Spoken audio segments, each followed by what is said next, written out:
ബിന്ദുജൻ ഇപ്പൊ ഇപ്പൊ പറഞ്ഞ പോലെ ആളിപ്പോ വർക്കിംഗ് ആണെന്ന് പറഞ്ഞു. അതിനപ്പുറം ഒരുപാട് അംഗീകാരങ്ങൾ കിട്ടിയ ഒരാളാണ് അല്ലെ. അപ്പൊ ഞാൻ ഫസ്റ്റ് ബിന്ദുജൻ പാടുന്ന മുന്നേ നിങ്ങളുടെ ഒപ്പീനിയൻ എന്താ ആളെ പറ്റിയിട്ട്? ലൈക്ക് ആളുടെ പാട്ടെല്ലാം കേട്ടപ്പോ ഇപ്പൊ ട്രെൻഡിങ് ആണ്, റിലീസാണ്, എന്ത് തോന്നി നിങ്ങൾക്ക്? അപ്പൊ ഇതിനെക്കുറിച്ച് ഞാൻ പറയുമ്പോൾ ഇത്രേ ഉള്ളൂ.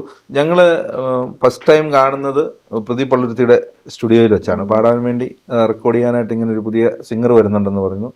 ഞങ്ങളുടെ ഡയറക്ടർ അയർലൻഡിൽ പെട്ടെന്ന് ജോലി കിട്ടി പോയത് കൊണ്ട് അദ്ദേഹം ഇവിടെ ഇല്ല. അപ്പം കോർഡിനേറ്റ് ചെയ്യുന്നത് ഞാൻ ത്രൂ ഒക്കെയാണ്. അപ്പം ഞാൻ അവിടെ ചെല്ലുമ്പോൾ ഇങ്ങനെ നേരത്തെ തന്നെ സമയത്ത് തന്നെ വന്നിട്ടുണ്ട്. ഞങ്ങളാണ് താമസിച്ച് ചെല്ലുന്നത്. ഞങ്ങളോട് ചെന്നു. അപ്പോൾ ഇങ്ങനെ കൂട്ടിൽ ഒരു ഫ്രണ്ട് ഉണ്ടായിരുന്നത് അവർ ഇവിടെ കൊണ്ടുവന്ന് ആക്കിയിട്ട് പോയി. അപ്പോൾ പിന്നെ വന്ന് ഇങ്ങനെ പാടാനുള്ളത് പാടിക്കഴിഞ്ഞ് കഴിയുമ്പോൾ അടുത്തായിട്ട് പാടാൻ വരുന്നത് പ്രസീത ചാലക്കുടിയാണ്. ഒരു നാടൻ പാട്ട് പാടാൻ വേണ്ടി വരിക. അപ്പോൾ പ്രസീത വന്ന് കയറുമ്പോഴേ ഇങ്ങനെ കണ്ടപ്പോഴേ ചോദിക്കുക, ബിന്ദുജി ഇവിടെ ഉണ്ടായിട്ടാണ് എന്നെ ഇങ്ങോട്ട് വിളിച്ചു വരുത്തിയത്. അപ്പോൾ പുള്ളിക്കാരത്തി നല്ല തിരക്കിനിടയിൽ നിന്നാണ് ഞങ്ങളുടെ കൂടെ ഈ ഒരു പാട്ട് പാടാനായിട്ട് ഓടി വരുന്നത്.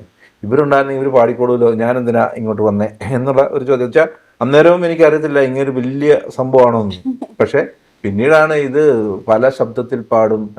നമ്മുടെ എസ് ജാനകി തൊട്ട് മിൻമിനി തൊട്ട് ദലീമ തൊട്ട് എന്ന് തുടങ്ങി ഇങ്ങനെ വന്നു കഴിഞ്ഞാൽ വൈക്കം വിജയലക്ഷ്മിയായി, നമ്മുടെ പാലക്കാരി റിമി ചേച്ചി ഗിന്നസ് വേൾഡ് റെക്കോർഡായി. പിന്നെ നാസിക കൊണ്ട്, അത് നിങ്ങൾ നാസിക കൊണ്ട് നാദസ്വരം അത് പഠിച്ചോ? ഇപ്പൊ ട്യൂഷൻ പഠിച്ചോണ്ടിരിക്കുക. അതെങ്ങനെയാണ് എന്നിട്ട് ഡൽഹി ചെന്നിട്ട് ഇങ്ങനെ പുതിയ സാധനം അവിടെ പോയിട്ട് റീക്രിയേറ്റ് ചെയ്യാൻ പോവാ.